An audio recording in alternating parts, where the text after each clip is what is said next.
Okay, turning to today's presentation, our speaker today is Mr. Bruce Mainzer. He's a former co-chair of the Chicago chapter of Climate Reality Project. After getting a master's degree in transportation from Northwestern University, Bruce worked for 10 years in public transportation, including stints with the RTA, Illinois Department of Transportation, and Metro North Commuter Railroad in New York City. Bruce retired in 2019 after serving for the last 13 years of his career as a marketing and pricing consultant for hotel owners and major travel industry brands. Today's presentation is an updated version of a very exciting program he presented here a couple of years ago. Please join me in welcoming Mr. Bruce Mainzer. All right, thank you very much. Thanks to Bob Dauber, and I know he's ill today, but he's my next door neighbor, and I'll check on him soon. And Jill Becker for arranging this talk.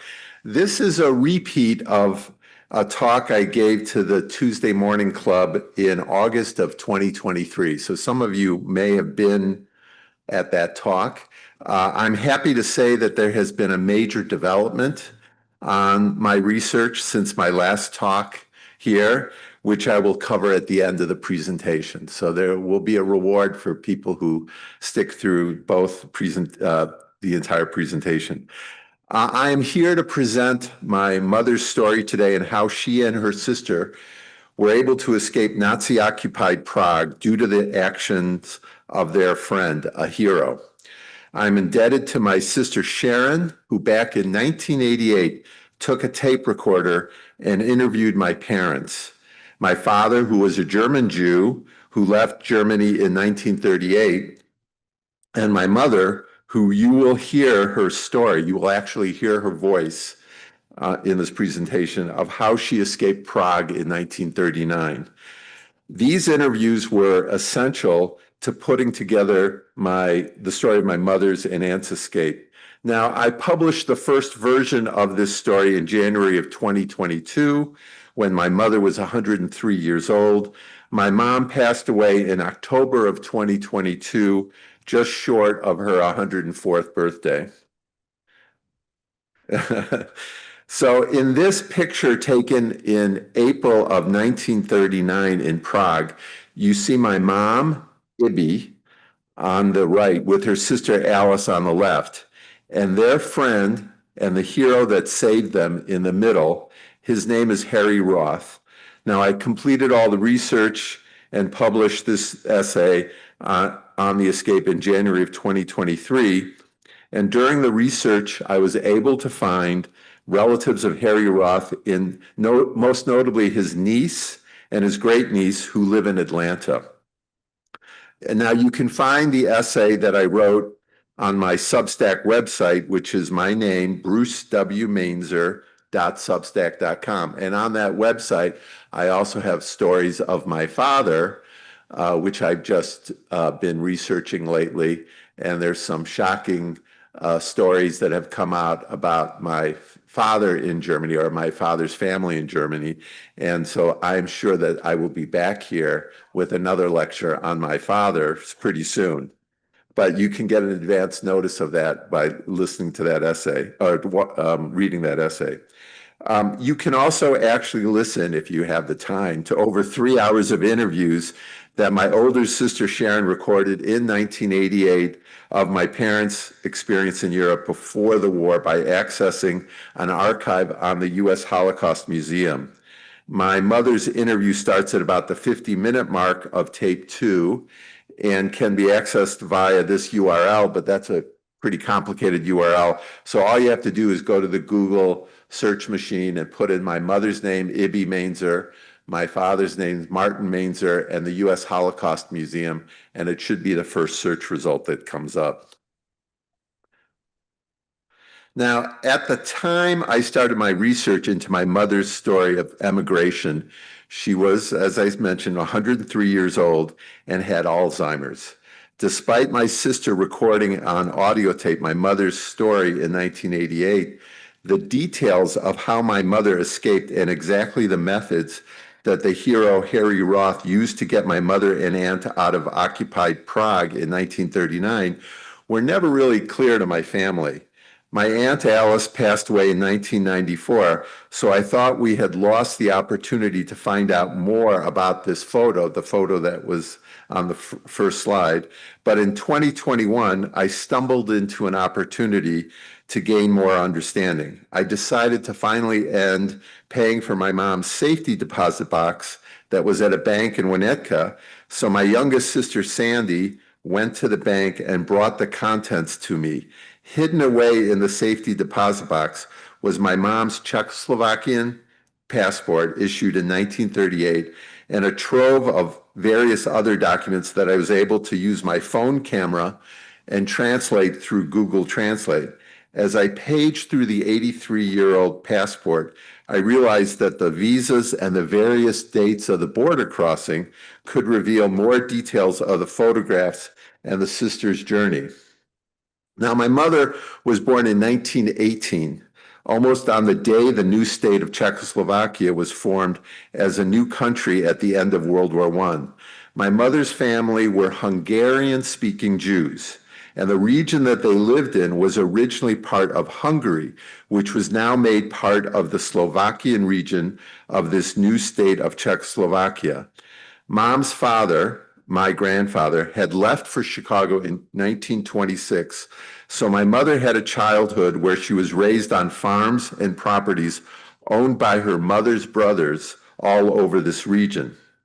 At the time of this escape, my mother, grandmother, my two aunts, Alice, and a younger sister named Edith, and the hero Harry Roth, all were residents of this tiny town of Kyria Helmich in Slovakia. Now, Czechoslovakia is now two different nations, Czechia and Slovakia, but you can see the town that they were from is right on the Hungarian border to this day in Slovakia. Now, the events that precipitated the need for my mom and aunt's journey starts with the infamous Munich Agreement, where the UK Prime Minister Neville Chamberlain appeased Hitler by ceding the Sudetenland region of Czechoslovakia, but without any Czechoslovakian government participation in the talks, to Nazi Germany. So almost immediately after this agreement, other countries seized the opportunity to take back land they formerly held in this weakened state of Czechoslovakia. For my mom and aunt, their region of Slovakia was immediately annexed by Hungary. So on the audio tape interview, my mother remembered how life changed as Hungarian troops marched into their hometown of Kyria Helmich, and Hungarian troops implemented their anti-Semitic policies by shutting down Jewish businesses and restricting Jews from having bank accounts and pursuing a living. The picture in the lower right are Hungarian army troops, because they were the first occupying army that took over this area of Slovakia. Now, when the Hungarian troops marched in to take over Kyria Helmich and the other towns, my Aunt Alice, my mom's older sister, was extremely prescient in understanding that life had inalterably changed for her family. She went to Prague by herself sometime early in 1939 in order to figure out a way to get out of the country. This was at a time before Nazis had marched into Prague. Prague was still a free city. From Prague, she kept on insisting that her younger sister, my mother, come to join her in Prague. My grandmother was hesitant to let her 20-year-old daughter, my mom, to leave, but she relented, and my mother describes on the audio tape her anxiety as she took a journey by herself that involved a horse and buggy, and then possibly her first rail trip to Prague, where she was overjoyed and relieved to see her sister, Alice, greet her at the Prague train station. Now, a short time after my mom arrived in Prague, on March 15, 1939, Hitler and Nazi troops marched in to occupy Prague and the nearby Czech region. Now their search for a way out reached a fever pitch as the citizenry of Prague reeled from the sight of Nazis goose-stepping on the streets. An article published on March 17th, 1939 in the Jewish Telegraphic Journal described the panic that enveloped Prague. It says, an undetermined number of suicides of Jews and anti-Nazis was reported from Prague as the Gestapo opened the drive to round up elements hostile to the new regime. A Gestapo officer arriving in Prague indicated that at least 10,000 arrests would be made before German occupation was completed. Now, here is the passport of my mother.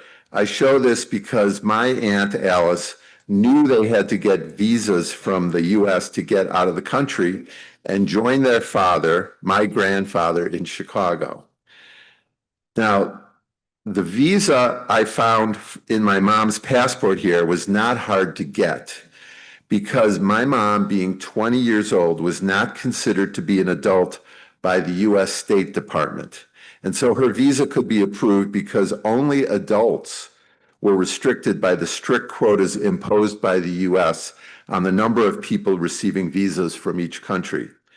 By the way, you will notice that my mother's visa was issued on March 28th, despite the fact that the US had closed the embassy on March 20th, 5 days after the Nazis took over Prague. Now, this was very puzzling to me because I didn't understand how could a visa be issued from a closed embassy. But I contacted a professor of Czech history from Albion University. Her name is Professor Laura Braid, and she explained that many of the embassy employees stayed behind and didn't follow orders in order to process as many visas as possible. So these were brave people who overrode State Department policy and stayed behind and did this. And in fact, how many of you have seen the Ken Burns article on the U.S. and the Holocaust, the PBS special? Yeah. So in there was a lot of discussion of how Jews all over Europe got out, and some of them owe their escapes to these types of State Department employees. In fact, that was the case with my father. My father was trying to get out of Germany in 1938 as a 23-year-old, or 1937. And he heard that the Hamburg visa office was being very generous in issuing visas. So he actually went to live in Hamburg and was able to get out of Europe just because of the Hamburg visa office. Now, the visa for my Aunt Alice was a problem, not because of the quota, but because my Aunt Alice was born 6 years before the establishment of the Czechoslovakian state. She was born in an area that was in Hungary proper, still in 1939. So the sisters pleaded and cried every day with US Embassy staff to issue a visa to Alice as the Nazis marched up and down the streets of Prague. Now, I'm going to play you a snippet of the audio tape where you will hear from my mother on how Alice's visa was obtained finally. So you're going to hear my mother's voice with a strong Hungarian accent. You will hear my sister Sharon's voice asking question with a Chicago accent. And you're going to hear my father add his opinion, which he always did. And he was a German Jew, and he has a very strong German accent. So hopefully you'll be able to understand this.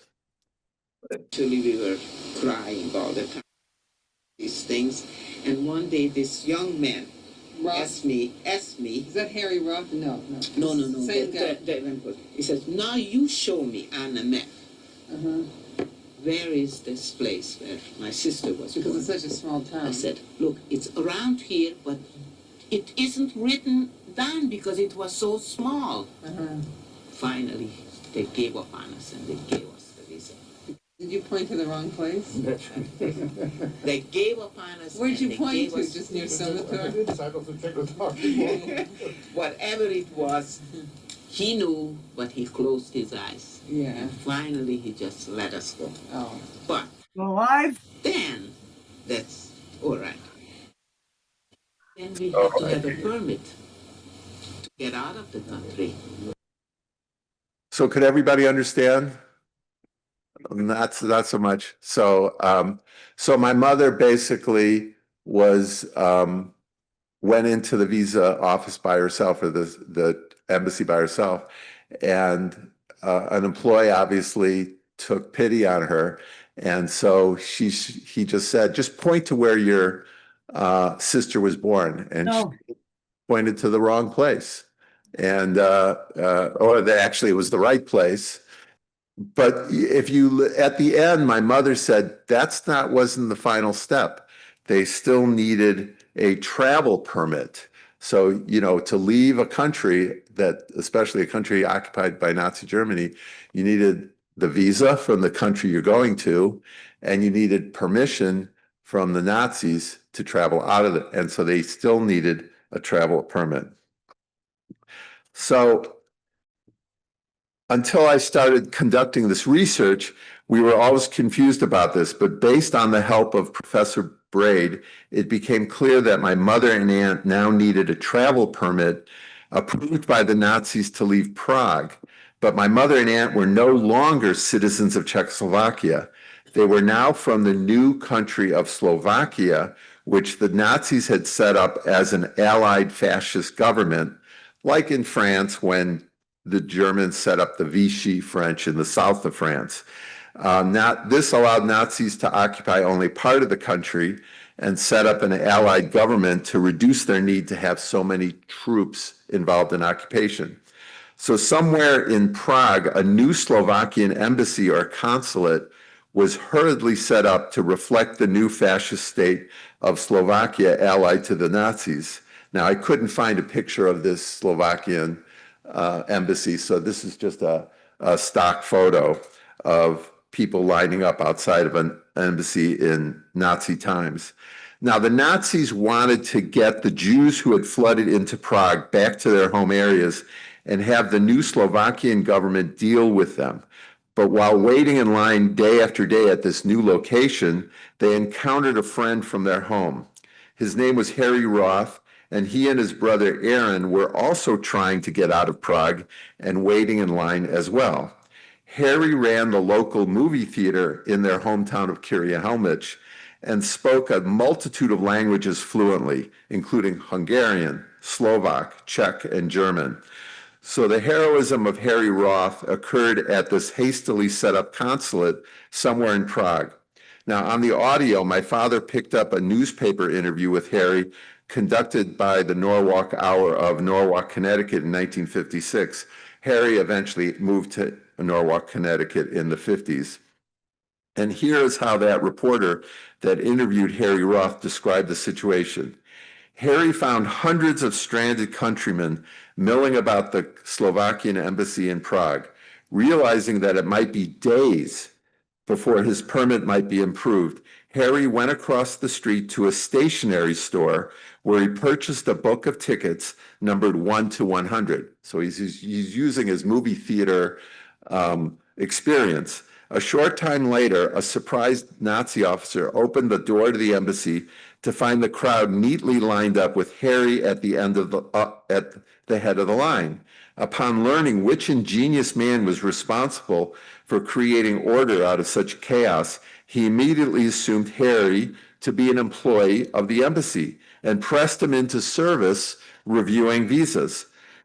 For weeks, he blandly reported to the embassy each day, putting the Nazi stamp of approval on every visa he can get a hold of, systematically helping hundreds to escape Nazis' tentacles closing in around them. He took advantage of the situation that there was not enough employees at this embassy, so the Gestapo pressed him into service. Now, because Harry knew the sisters very well, he grabbed them as the first people in line and brought them into the embassy and stamped their permits for travel back to Slovakia. Now, here's how my mom describes after Harry gave them the permits, what Harry told them. Stamps showing a permit. He comes to us, I got you a permit. Now that permit, he knew That permit was for us to go back to Hamets. He says, you try this to go out of the country.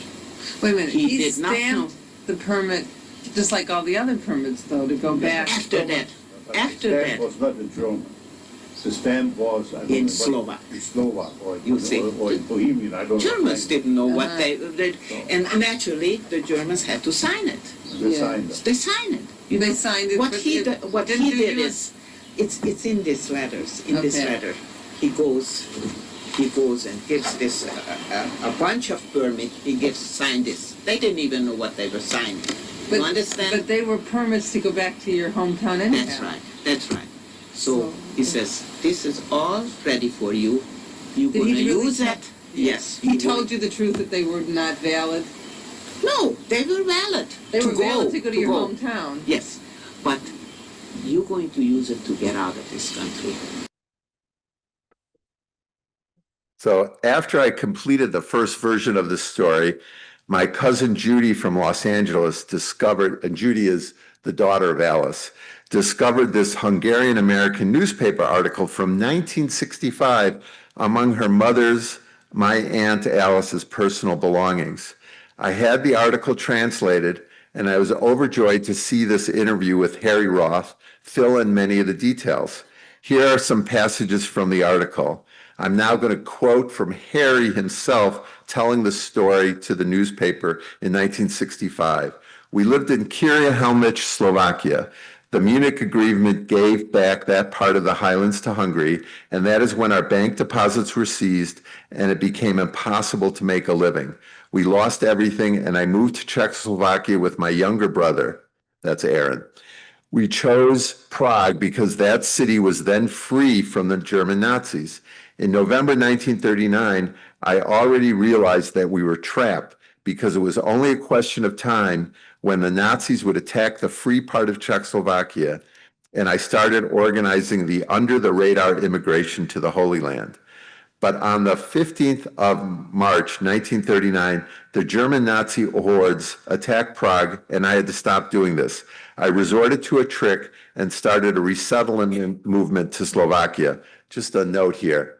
He's taking a little bit too much credit. When the Germans came in, they said, we got to clean out Prague. So we want all the people who flooded into Prague from different regions of the old state of Czechoslovakia to go back to their hometowns. So with the help of my brother, I asked our brothers and sisters to make an appearance before the Gestapo and tell them they want to move back to their former domicile to Slovakia. First, there were only a few people, but later more and more came to the consulate. There was big chaos and bustling, so I grabbed a paper pad and started giving out numbers like I was a consular employee, although I had no authority to do that.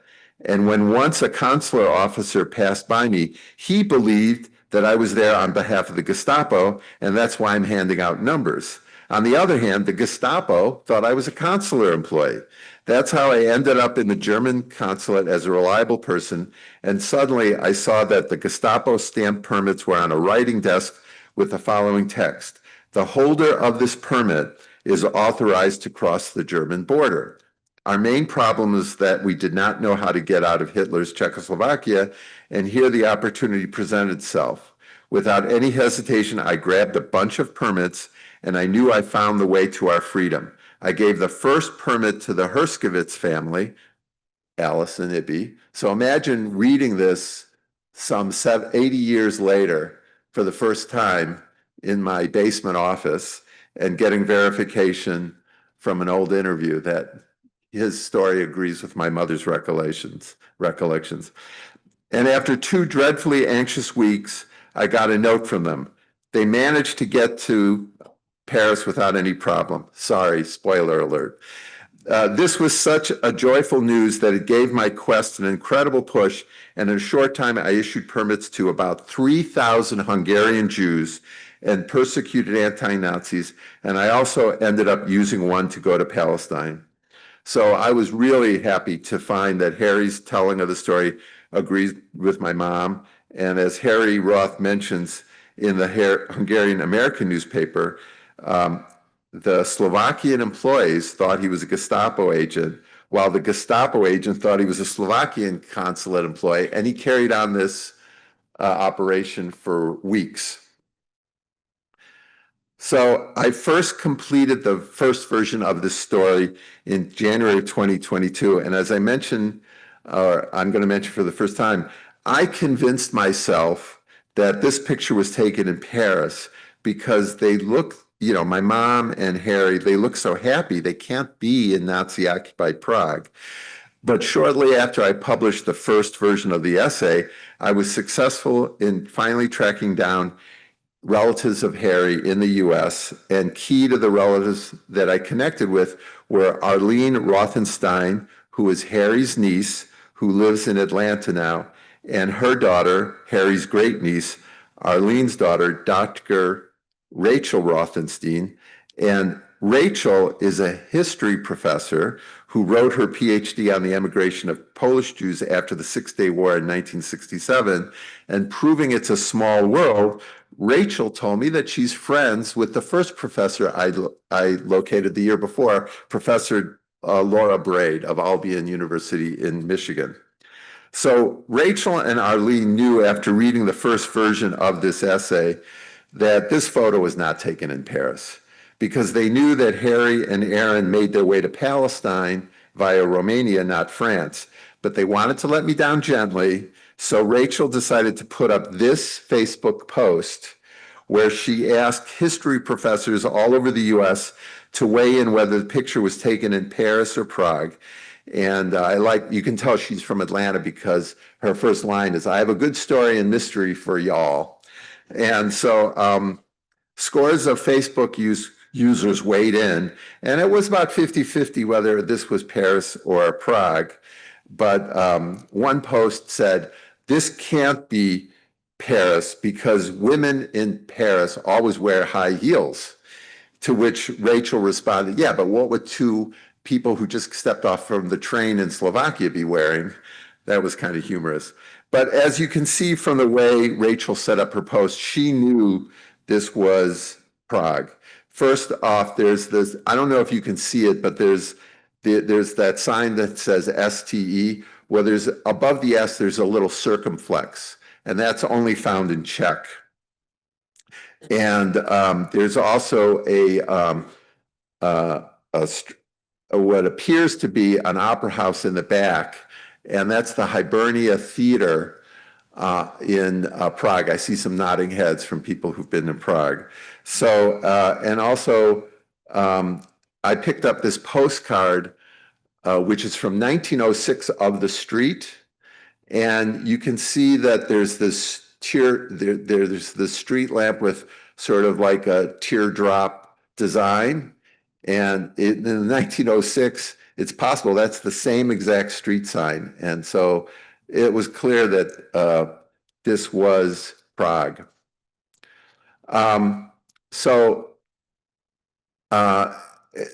Another thing about this is when I was here last, there was a major contribution made by a member of this audience to my research. And they noticed that there was a car in this picture. Now, this shocked me because I've spent hours studying this picture and I didn't see a car. So is that person in the audience today who knew it was a Czech car?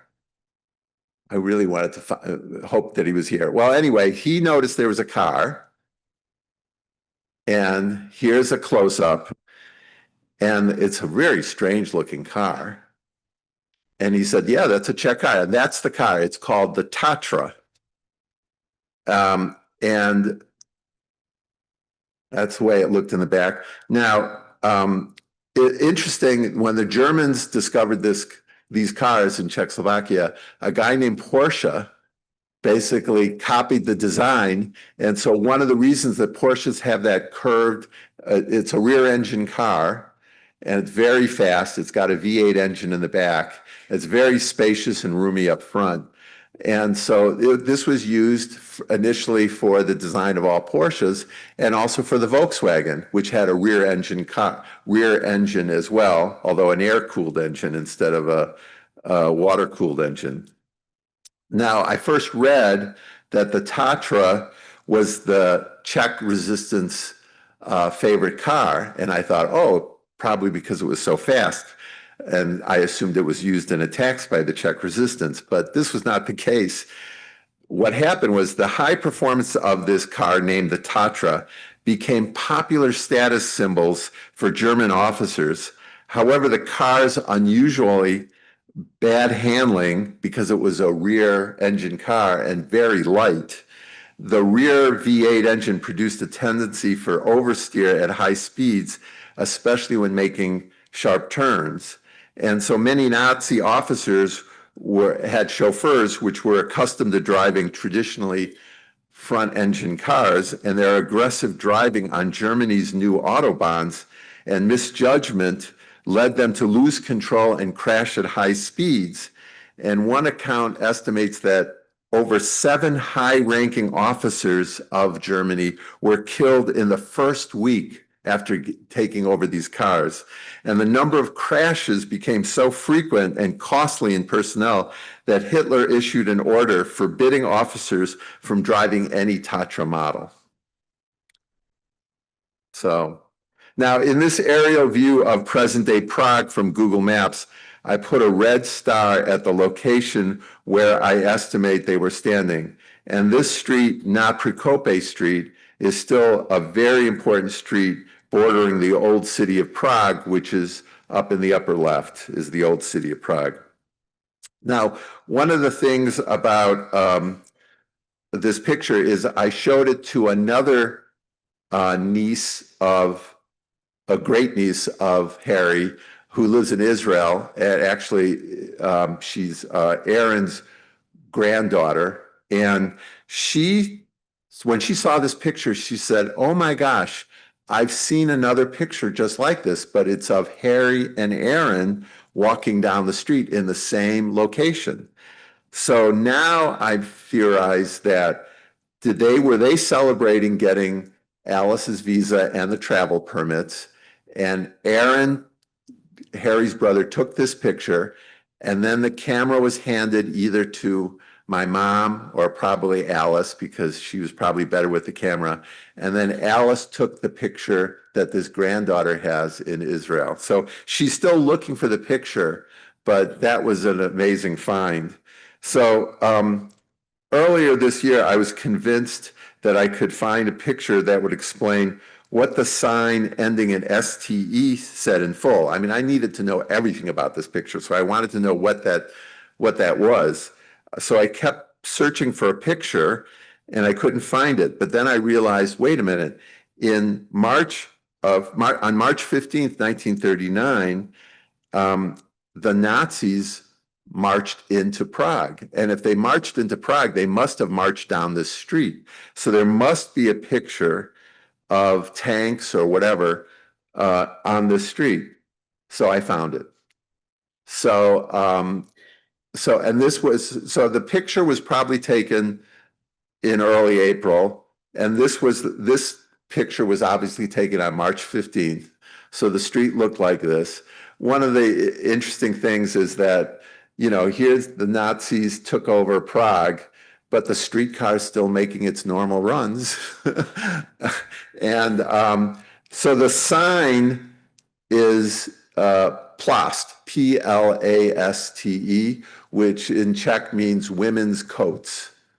And this was a women's shopping district.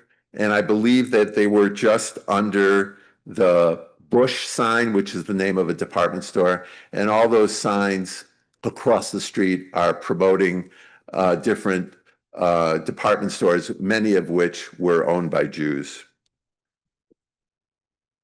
So Mom's passport contained the stamps of all the border guards as she made her way out of occupied Prague. Now, I found the map of all the rail lines in Europe in 1939, so I plotted their journey. Right? And obviously the dates are very important here. So we know that after leaving Prague, the first border control stamp she received was in Krimis or Pilsen, which is where the beer is from. and that's in the far upper left stamp. And this stamp is in Czech. Now, this is strange to me because this was the border with the Sudetenland, which Hitler took over in the Munich Agreement. But in my opinion, there was no need to have a border there anymore because once Hitler took over the entire Czech region, it became part of the occupied Czech protectorate. So did the Czech border guards 1 month after the occupation by the Germans of Prague figure that nobody told them to stop stamping passports, so they still kept on stamping passports? Or did they understand Slovak and realize that the permit said they weren't supposed to be going in that direction? They were supposed to be going back in the other direction to the hometown. Or were they just fooled by the signature of a Gestapo officer and they figured they just better let them pass? So here's Prague, there's Krimis, which was on the border of the old Sudetenland, and here's Koselup, which is the first border, which is now the official border with Germany. And here's where Mom and Alice first encountered their first real German border guards. So if you look at that stamp that says Deutsch, I don't speak German, Grenzpolizei, that means German border police. So here is my mom describing the journey that they were on and how nervous they were as to whether or not these permits would work that they just got. So you're going to hear my mom's voice again. And you're going to hear my dad offer his many opinions, even though he wasn't on this journey. We did, and we were very scared. Every time we stop in the train, we passed it. We passed it. Yeah. Once we were in France, we were already, we went with the train, and they were, yes. The Germans controlled already the railroad station and the borders. Right, sure. So when the German soldier who didn't understand Slovak or any other language saw the permit with the signature of a German officer, most probably it was a swastika next to that signature, he assumed it was a permit to go. Right? Right. So he didn't know that it was a permit to. So he was using. It was a permit going His idea was to go ahead and use those permits for the reason he wanted to use it. But if they would be a little bit smarter and maybe read and have a translator, they would have known that goes back home, not to go out of the France. Because they didn't know that Once we were the Nazis at that time. They didn't know that the Nazis that came to occupy, for all they knew, they were deporting you. Deporting, that's right. That's what it is. So, and Harry Road said, when we get out, please send us a telegram to say we are safe here and there. That he knew that this worked. Okay. So here it is. He was doing this for 3,000 Jews. He let out with the same kind of a deal. What Were he you did the to us, first one? we were the first ones. So, so you see the last station in Germany was Kell, and that's on the Rhine, I believe. And then Strasbourg is the first border in France. And one of my major disappointments is that of all the documents, I never was able to find the travel permit. So I'm going to make up a story that the two sisters, once they were crossing the Rhine, took the travel permit, tore it up in little pieces and threw it into the river. So it would be another 4 to 5 hour train ride to Paris, and then another 2 hours from Paris to board their ship at Le Havre. So there you have the whole journey. They probably went through Nuremberg, so they went through the heart of Germany, and then they went through France. But on the audio interview, my mom said when they arrived in Paris they were notified that their transatlantic crossing would be delayed because the ship they were supposed to take had a fire and alternate arrangements had to be made. So they had to stay in Paris for a few days to wait for the ship to be repaired, according to my mom. Now, I found that on this passport immigration card that fell out of her passport, that the ship she traveled on was the SS Champlain of the French line. And indeed, my cousin, Alice's daughter Judy, sent me the ship manifest from the April 20th, 1939 sailing of the SS Champlain, where their names can be found. By the way, in Czech, I believe, when it's a woman's name, it ends with an A. So instead of Herskovic, it's Herskovikova. Since I knew the name of the ship, I still wanted to see some verification that the ship had a fire. So I kept on Googling SS Champlain, fire April 1939, but nothing came up. So then I just Googled Le Havre, the port, 1939 ship fire, and this YouTube video came up.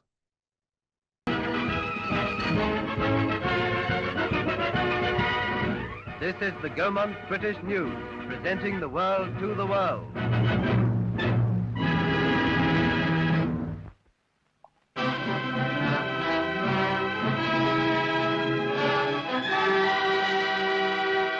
Our aerial cameraman cruising in the sky along the coast of France passed over Le Havre to witness and record for you the most spectacular picture of 1939.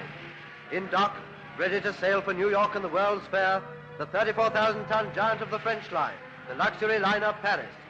Fire was crackling along her deck, smoke billowed out amidships, and steadily the devouring monster grew. Watch how our cameraman's plane circles above the burning vessel, while the film turning on the majestic scene reproduces every awe-inspiring minute. In one hold, the liner stores 150,000 pounds worth of art treasures for the World's Fair.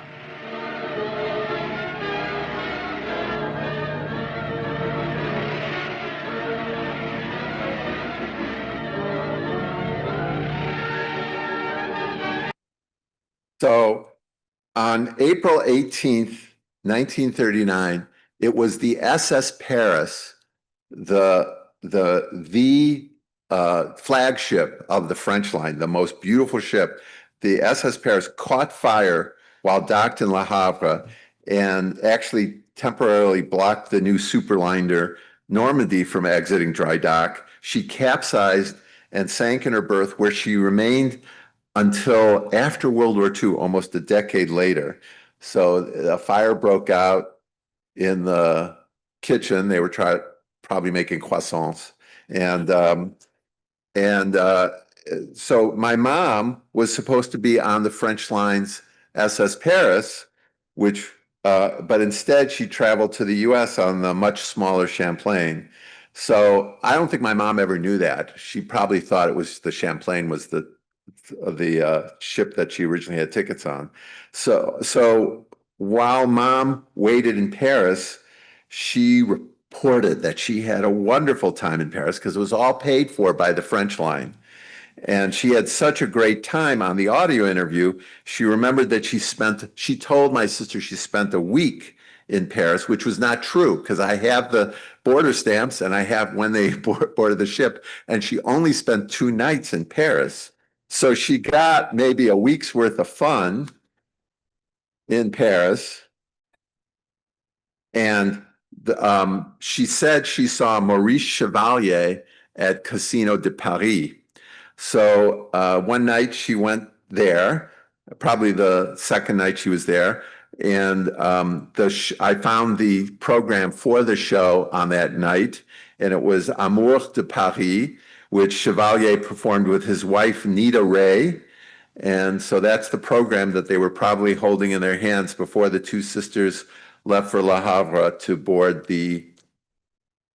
for the trip to New York.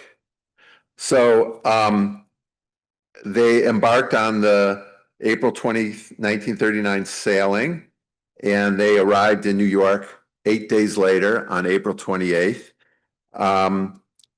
I don't know if they took the 20th Century Limited to Chicago or the Broadway Limited, but I like that poster better. So let's just assume it was the 20th Century Limited. There were only 2 trains that went daily to Chicago.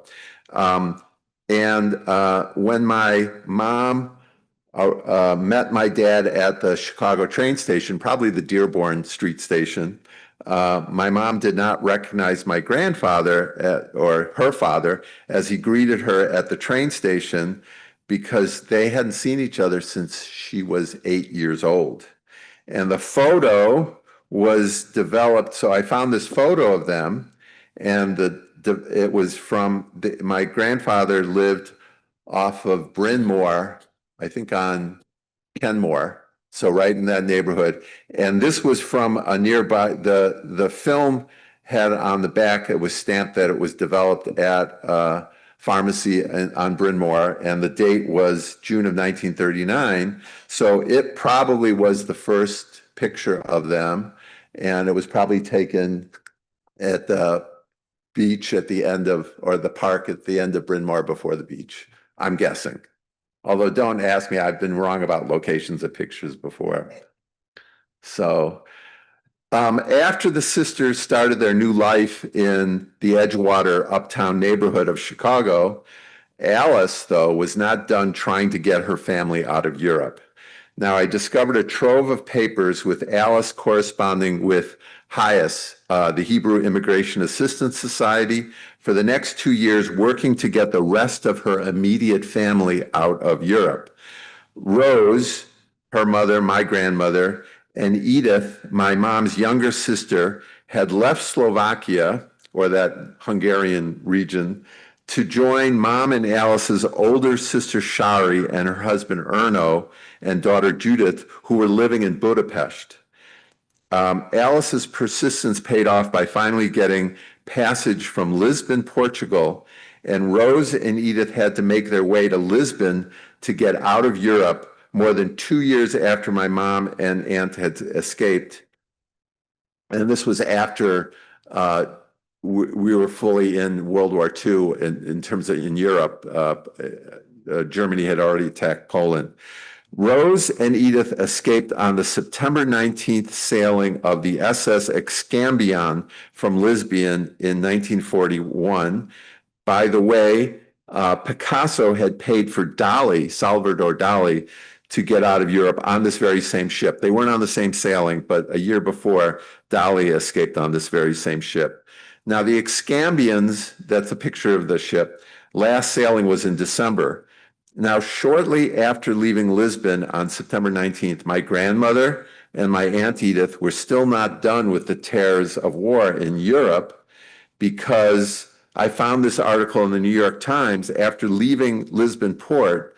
This occurred on the very sailing that they had, that a Nazi 4-engine Condor bomber dove down on the Excambion when they were 6 hours out of Lisbon, terrifying the passengers as the plane flew within 100 yards of the liner. But the plane did not bomb the ship, so they had a last taste of war before they arrived in New York. Now, my Aunt Alice tried to convince her older sister Shari and her husband Erno with their daughter Judith to leave Budapest as well, but they thought they were safe in Budapest, Hungary, even after Europe was in the midst of war. The reason was that the Jews of Hungary were largely left alone by the Hungarian fascist government that was allied with Hitler's Nazi Germany from 1940 to 1944. Like Slovakia, Hitler's armies did not occupy Hungary, but after D-Day, the resistance movements in both countries looked like they were going to topple both governments. So Hitler decided he needed to take over both countries, and his troops marched in to take Hungary over. Once the Nazis were in charge, they quickly mobilized to deport as many Jews as they could find to Auschwitz for extermination. So the sad thing about the Hungarian Jews is this all occurred after D-Day. My aunt Shari and my uncle Erno and my first cousin Judith thought they were safe and the war was almost over. And the Nazis expended all this energy to make sure that they were killing as many Jews as possible. So my mom's oldest sister, Shari, and Shari's husband, Erno, and daughter, Judith, were rounded up and they likely perished in Auschwitz. Now, in 1948, my Aunt Alice traveled back to Europe to find out what happened to the rest of her family. And there she found my great uncle, Geno, who had returned to his hometown after being liberated from Auschwitz.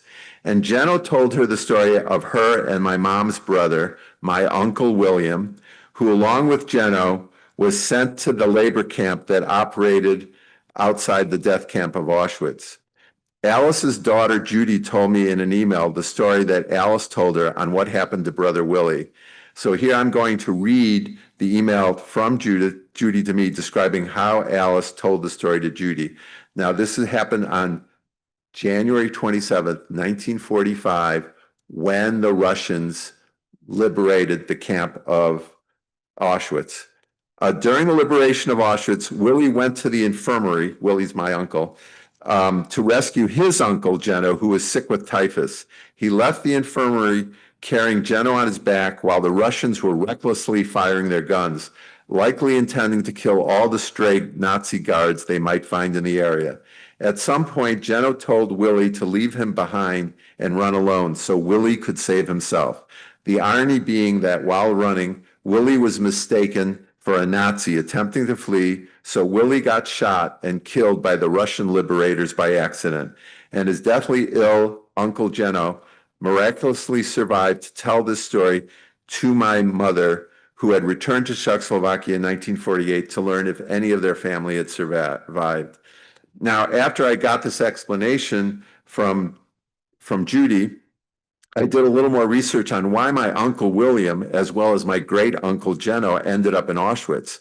Like Hungary, Slovakia's government had their own policy with respect to their Jewish population. Instead of sending them to concentration camps, the Slovakian fascist government locked their Jewish men in a handful of labor camps spread throughout Slovakia. The Slovakian government had to pay the Nazis for every Jewish prisoner deported to Auschwitz, so Slovakian deportations of Jewish prisoners were infrequent. After D-Day, when Hitler got nervous that Slovakia and Hungary may fall, German troops marched into both countries and deported all the Jews they found in Slovakian labor camps. Through Wikipedia, I looked up a historical list of train transports to Auschwitz from Slovakia carrying Jews during World War II. Since there were only a handful of transports organized to Auschwitz from Slovakia, I determined that Geno and William, my uncle and my great-uncle, were probably on the very last transport train that left Slovakia on November 2nd, 1944, with 900 other Slovakian Jews. The last Auschwitz gas chamber stopped operating the day before the train arrived, as the Nazis began the process of destroying evidence of their crimes. So Willie and Geno were assigned to work camps and remained in Auschwitz for almost 3 full months until Auschwitz was liberated on January 27, 1945. So that's why they ended up surviving Auschwitz for 3 months, which was unheard of. After the war, Geno returned to the family's hometown of Kirja-Helmich and started a new family. Geno died in 1957, and his family immigrated to Canada in 1960, and we recently reestablished contact with Geno's children and grandchildren in Toronto. One of the most interesting things is my mother's first cousin, even though she's 104 years old, I have a cousin, her first cousin is my age. So, and he lives in Toronto now. After World War II, Alice got married and divorced and had Judy, who now lives in Los Angeles. My mom met my father in Chicago. My parents married while my father served in the U.S. Army in World War II. In this picture taken in 1947 in Chicago, my mom, Ibby, is holding my sister, Susan, on her lap. Alice is in the middle, and Edith is on the left with her oldest son, born in 1946.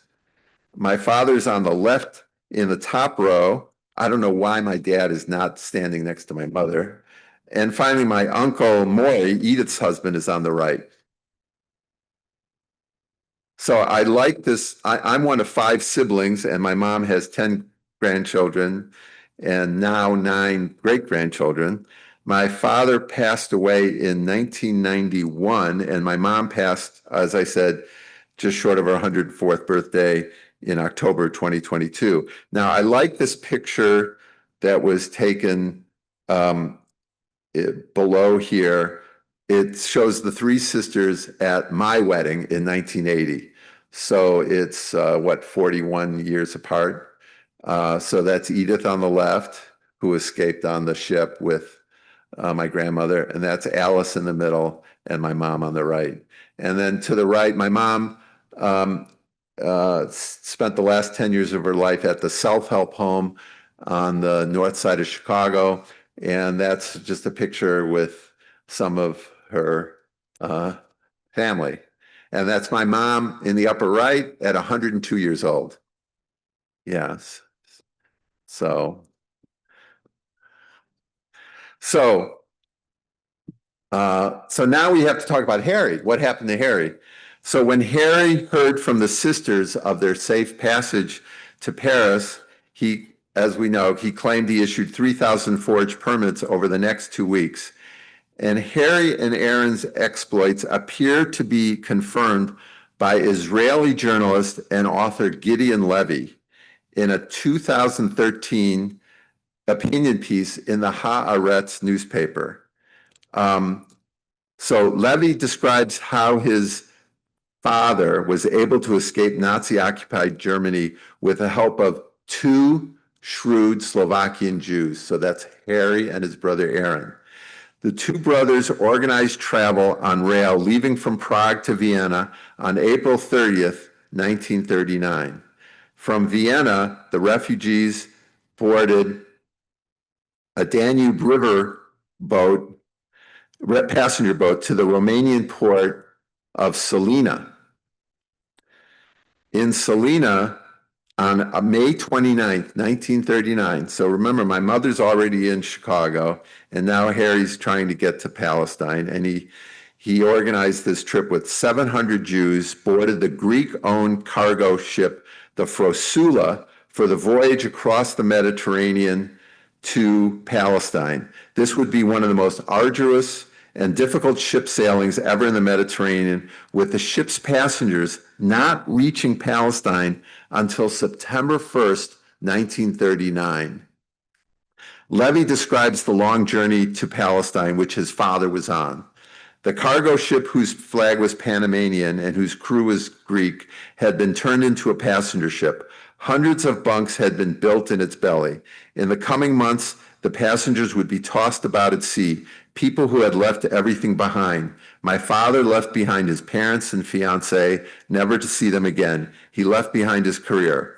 The shores of Turkey were closed to them, as were those of Palestine.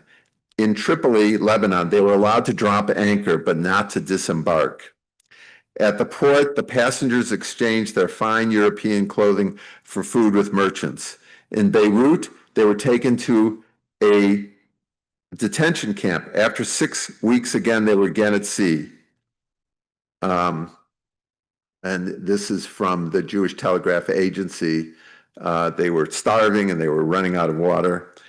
After 6 weeks, again, in Beirut, they were taken to a detention camp. After 6 weeks, they were taken again at sea. His Majesty's planes flew threateningly overhead. At one point, the British shot and killed 2 passengers. At sea, they were transferred to another ship, the Tiger Hill, also full of illegal immigrants. It was one vessel alongside another. Hundreds of hungry, sick, and exhausted passengers climbing rope ladders while carrying their possessions. So the Haganah told the ship, the Frosula, to ram the ship on Frischman's Beach in Tel Aviv. And the captain and the owner of the ship refused. So the Haganah said, okay, there's another ship out there called the Tiger Hill, and we'll just transfer all those passengers onto the Tiger Hill. So that's what happened. So this is an actual picture of the Tiger Hill with now thousands of refugees on, ran aground on the beach, and the stronger passengers jumped into the sea. Most were arrested and taken to Sarafand, today Tsifirin, which is a detention camp. But the people of Tel Aviv stood and cheered the convoy of refugees, which lifted their broken spirits. Now, Harry met his wife, Martha, on the Frosula. Harry was among the refugees put in that military camp. And then Harry, like most of the Frosula's healthy male refugees, were later conscripted into the British Army to fight in World War II. So imagine that. You have the British initially firing and shooting at the passengers on the ship, and then the men ended up serving in the British Army. So in Palestine, Harry worked for the British Army. Can anybody guess what Harry did for the British? He was a film projectionist. And later, he did the same thing in the War of Independence for the Israeli Haganah. And after the 1948 War of Independence, he went into business as a movie theater operator in Tel Aviv, but I have not been able to find out what movie theater in Tel Aviv he controlled or he owned. Now, in 1956, Harry and Martha decided to leave Israel and immigrate to the U.S. They established Roth's Delicatessen on Van Zandt Street in Norwalk, Connecticut. The 1961 Norwalk article had a picture of Harry, his wife, and his son Gil Roth celebrating Gil's acceptance into Yeshiva University.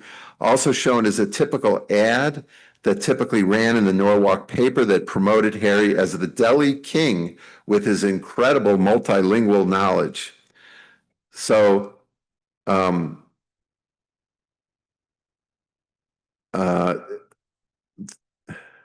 So Harry died in 1998. Sometime in the 1980s, my parents and my older sister visited Harry at his Norwalk home. Unfortunately, my wife and I lived for a short time near Harry in Westchester County in New York, and I'm really sorry I never got a chance to meet the man. But I was finally able to connect with many of Harry Roth's relatives after writing this essay and doing the research. And here's a great story. One of Harry's siblings who lived in suburban New York, Lawrence, New York, and the sisters survived both Theresienstadt and Auschwitz. And a few years ago, at the age of 105 years old, so my mother lived to 104, his sister lived to 105. Somebody should bottle the water and carry a helmet. But Arlene Rothstein asked, after I first met Arlene Rothstein, she called this sister and said, "Do you remember Alice and Ibby Herskovitz?" And the 105-year-old sister said, "Of course I remember Alzbeta and Iboya." So that was really incredible to hear that. And she died shortly after that. So one of my goals in writing this essay was to obtain the recognition for Harry Roth that he deserves. Jewish heroes who saved fellow Jews are not considered for enshrinement in Yad Vashem's Righteous Among Nations in Jerusalem, as those honors are strictly reserved for non-Jews. But there's B'nai B'rith in Jerusalem does honor Jews who rescued fellow Jews during the Holocaust. So through distribution of this story, I hoped to achieve that. So we did some more research. Beth and I, in 2023, actually went to Prague, and there we're standing on the very same street. I'm standing in the same spot my mother, Alice, and Harry were standing, but there's now trees in the way of the theater. So we went across the street and had somebody take our picture. So that was and we did more research. And then I'm proud to say that B'nai B'rith agreed, and I got this in August of 23 that they were going to give Harry Roth a citation, and it was so myself and I went back in May of 24 during the war, and myself and Arlene, Harry's niece, and his great niece Rachel, and his went with me. And so we met for the first time in Israel.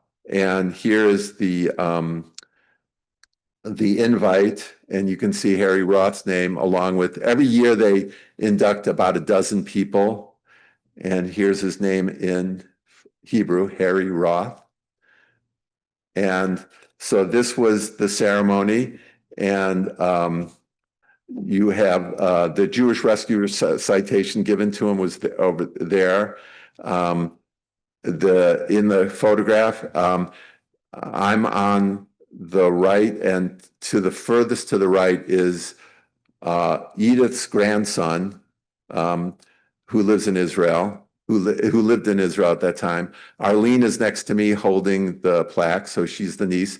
That's a nephew of Harry who lives in Israel, Phil, and his wife, and then Rachel's off to the left. And then I gave the same lecture in Tel Aviv at the Czech embassy, and so and many people attended that at the time.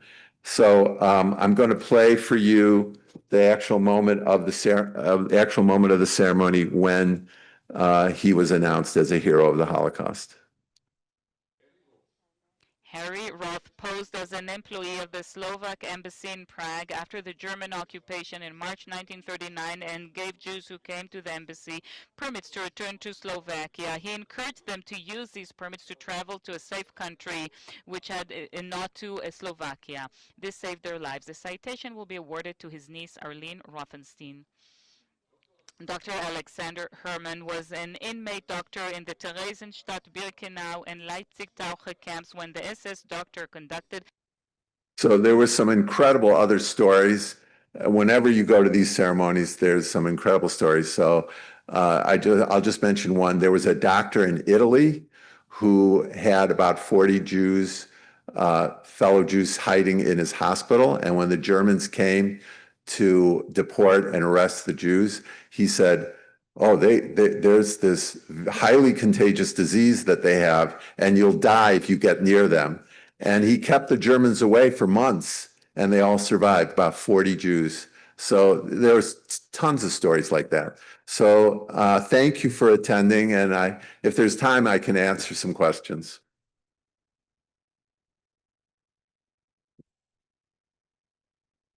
I have a question. Actually, I want to congratulate you on the amazing research. I want to congratulate you on the fantastic research you did to pull this all together. It's a marvelous, wonderful story.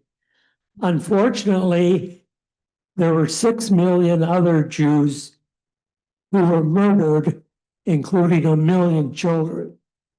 And it's just such a tragedy. My father was lucky to, along with 3 other boys, to get out of Lithuania, but the rest of the family stayed behind and he never heard from them again. But anyway, this was a wonderful story and I congratulate you. Thank you.